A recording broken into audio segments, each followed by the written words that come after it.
آج محترم عمران خان صاحب کی تاریخ تھی جو چیف جسٹس اسلام آباد ہائی کورٹ کی ڈویژن بینچ کے پاس لگی ہوئی تھی.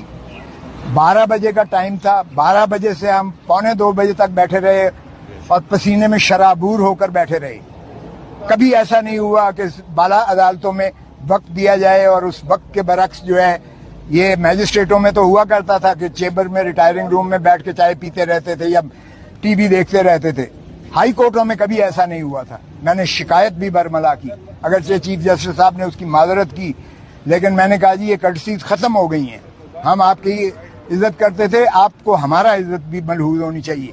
ہم پسینے سے شرابور ہو کر جو ہے یہاں 2 گھنٹے سے بیٹھے ہوئے ہیں اور آپ نے جو ہے ٹائم دے کے ابھی نہیں آئے. اور پھر میں نے ان کو بتایا کہ خان صاحب کے ساتھ یہ ایڈیشنل سیشن جج جیل میں گیا ہے انسپیکشن کرنے کے لیے, اور اس نے لکھا ہے کہ خان کے کمرے کے باہر جو ہے وہ لگا ہوا تھا کیمرہ لگا ہوا تھا, جو ان کو نہانے کی جگہ اور جو ان کو انخلا کی جگہ تھی وہ کھلی تھی.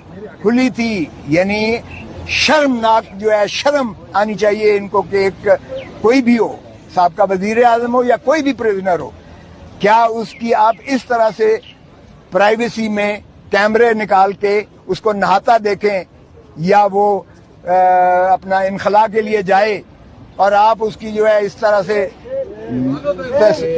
تصویریں کیمرے میں دیکھتے پھریں. یہ آج تک نہیں ہوتا دنیا میں, یہ ہو رہا ہے عمران خان کے ساتھ.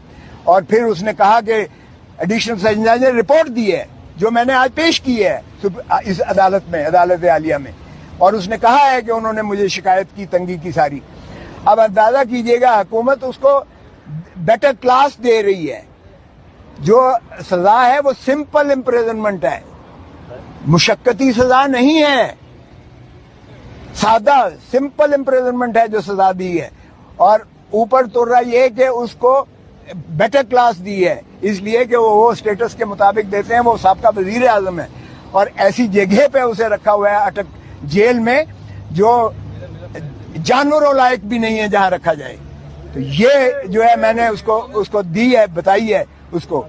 اور کل میں نے خان سے ملنا بھی ہے اس لیے کہ ان کی طرف سے ایک ریکویسٹ آئی تھی کہ آپ ضرور پلیز ملیے گا. تو میں نے آج ان کو بتایا ہے, جو چیف صاحب نے اجازت تو دی ہے.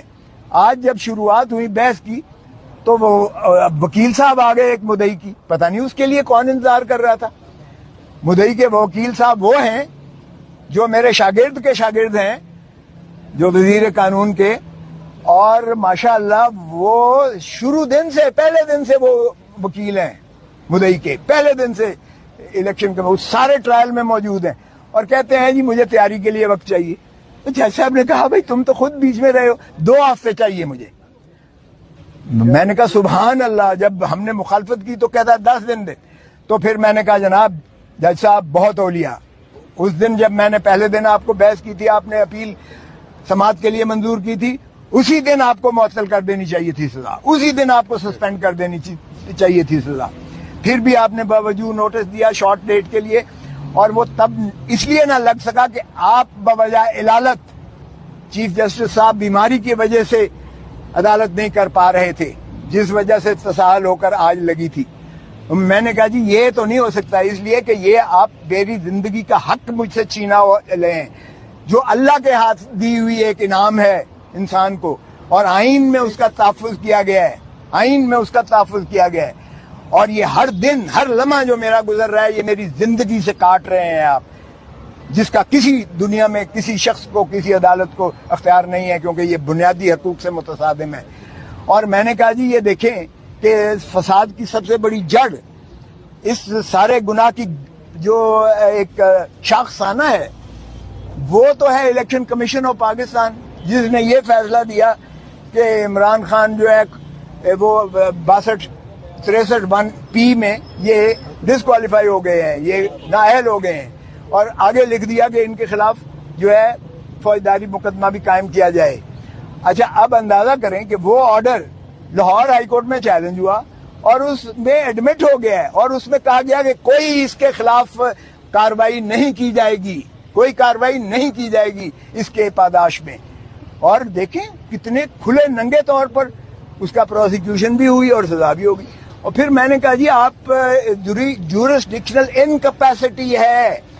اس عدالت کو اختیار ہی نہیں تھا ایڈیشنل سیشن جج کو یہ کیس سننے کا, اس لیے کہ سیکشن 193 CRPC کہتا ہے کہ کوئی سیشن کورٹ براہ راست کوئی کیس نہیں سن سکتا. وہ میجسٹریٹ کے پاس جاتا ہے, میجسٹریٹ ریفرل کرتا ہے 193 میں کورٹ آف سیشن اگر ہو. اور میں نے 2022 سپریم کورٹ منتھلی ریویو کا حوالہ دیا ایگزیکٹ اسی نقطے پر انہوں نے سیشن کے آرڈر کو سیٹ اسائڈ کر دیا ایگزیکٹ اسی پر. تو پھر میں نے کہا جی یہ تو سارا ٹرائل ہی جو ہے غیر آئینی ہے اور یہ اس کی سزا جو ہے وہ کالعدم ہے اور یہ نان ایسٹ ہے. پھر میں نے کہا جی دوسری بات یہ ہے کہ یہ کمپلینٹ جو مدعی کیا گیا ہے ڈسٹرکٹ الیکشن آفیسر وہ کر ہی نہیں تھا سکتا کمپلینٹ جو ہے یہ الیکشن ایکٹ کے تحت, کیونکہ اس میں election commission of Pakistan complaint کر سکتی ہے یا الیکشن کمیشن آف پاکستان کسی کو ڈیلیگیٹ کر سکتی ہے. یہاں سیکٹری الیکشن کمیشن نہیں ہے. سیکٹری وہ ایک ملازم ہوتا ہے, وہ کمپلینٹ جو ہے کر رہا ہے وہ کیسے کر سکتا ہے؟ نہ اس کو کوئی ڈیلیگیشن ہے. سیکٹری جو ہے وہ ڈسٹرکٹ الیکشن آفیسر کو دے رہا ہے اور ڈسٹرکٹ الیکشن آفیسر جو ہے کمپلینٹ کر رہا ہے. تو یہ کمپلینٹ ہی جو ہے انکمپیٹنٹ ہے, یہ ناقابل, یہ ایک ردی کا کاغذ کا ٹکڑا ہے جس پر کوئی کاروائی نہیں ہو سکتی تھی. اور پھر میں نے کہا جی اس میں بھی لکھا ہوا ہے 120 دنوں کے جو ڈیکلریشن جو فارم, یہ مجھے کوئی توشے خانے کی سزا نہیں دی گئی, یہ سزا اس چیز کی دی گئی ہے کہ آپ نے جو ڈیکلریشن دیا ہے, ہر مہینے دیتا ہے, میں خود 10 سال دیتا رہا ہوں, 31 دسمبر کو دینا پڑتا ہے اور وہ 30 جون پچھلے سال کا جو آپ کے محاصل ہوتے ہیں, جو آپ کے ایسٹس اینڈ لائبلٹیز ہوتی ہیں, اس کا آپ ایک گوشوارہ دیتے ہیں الیکشن کمیشن آف پاکستان. تو وہ الیکشن کمیشن آف پاکستان کے اس ڈیکلریشن سے 120 دنوں کے اندر جو ہے کمپلینٹ ہو سکتی ہے. یہاں تو کئی سالوں کے بعد کمپلینٹ ہو رہی ہے, تو یہ زائد المیعاد بھی ہے. تو میں نے کہا جی میرٹ کو بھول جائیں, میرٹ بھی